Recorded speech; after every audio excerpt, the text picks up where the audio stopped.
Hola amigos, bienvenidos a su programa de Reavivados por su palabra. Hoy estaremos estudiando el libro de Josué, capítulo 6. Como siempre, antes de iniciar nuestro estudio, vamos a orar. Apreciado Dios, rogamos que al estudiar el capítulo 6 de Josué, al estudiar la historia de Jericó, podamos ver a un Dios que rompe murallas y podamos ver también al Dios que cumple la promesa. En el nombre de Jesús, amén. Josué capítulo 6 es quizás uno de los capítulos más conocidos del libro y de la Biblia, porque los niños, es una historia que es muy popular entre los niños, conquistadores, aventureros, o hemos escuchado muchos sermones acerca de Josué capítulo 6. La historia la conocemos. Jericó, una ciudad que tenía unos muros altos y que tenía una muralla fuerte. Está el pueblo de Israel. Y Dios le dice al pueblo de Israel que durante un número de días ellos van a dar una vuelta por la ciudad.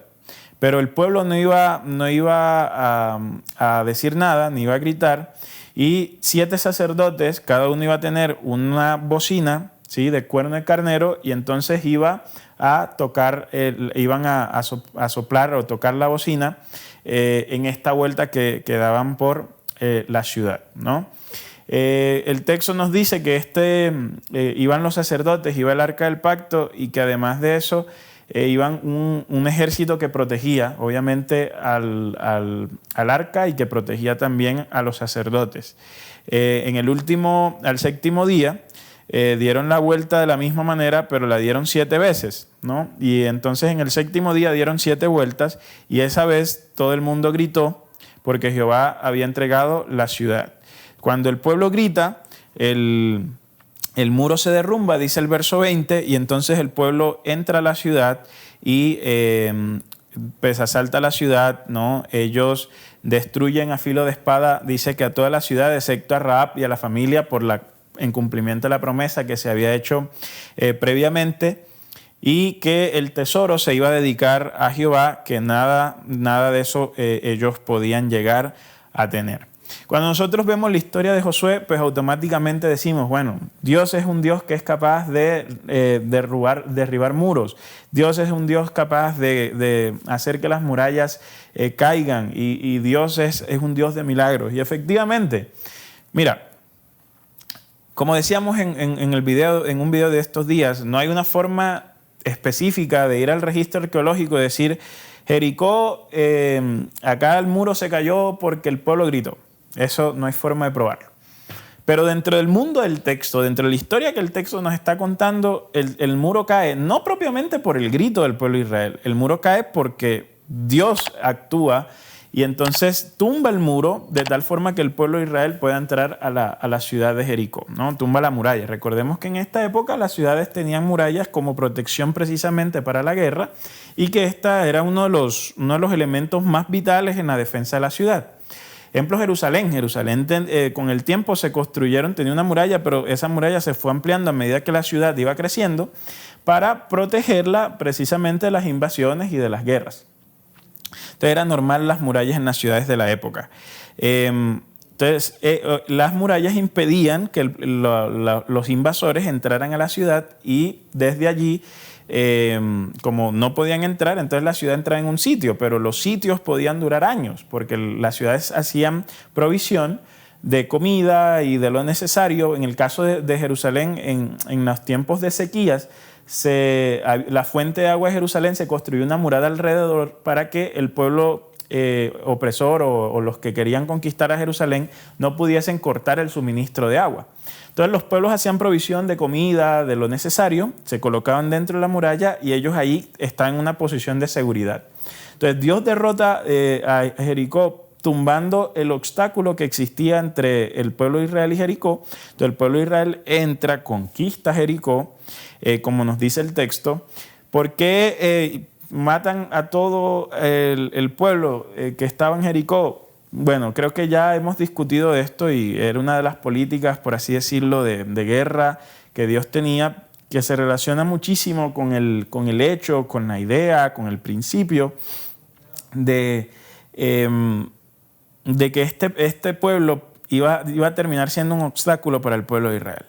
Pero entonces este es el plano donde usualmente vemos la historia. Yo hoy quiero que la veamos como cumplimiento de la promesa de Dios. Cuando Dios les saca a Abraham en Génesis capítulo 12, le dice, yo te daré una tierra. Y le dice cuál tierra le va a dar. Y cuando vamos al libro de Éxodo, Dios saca al pueblo de Israel de Egipto y le dice, te voy a dar una tierra.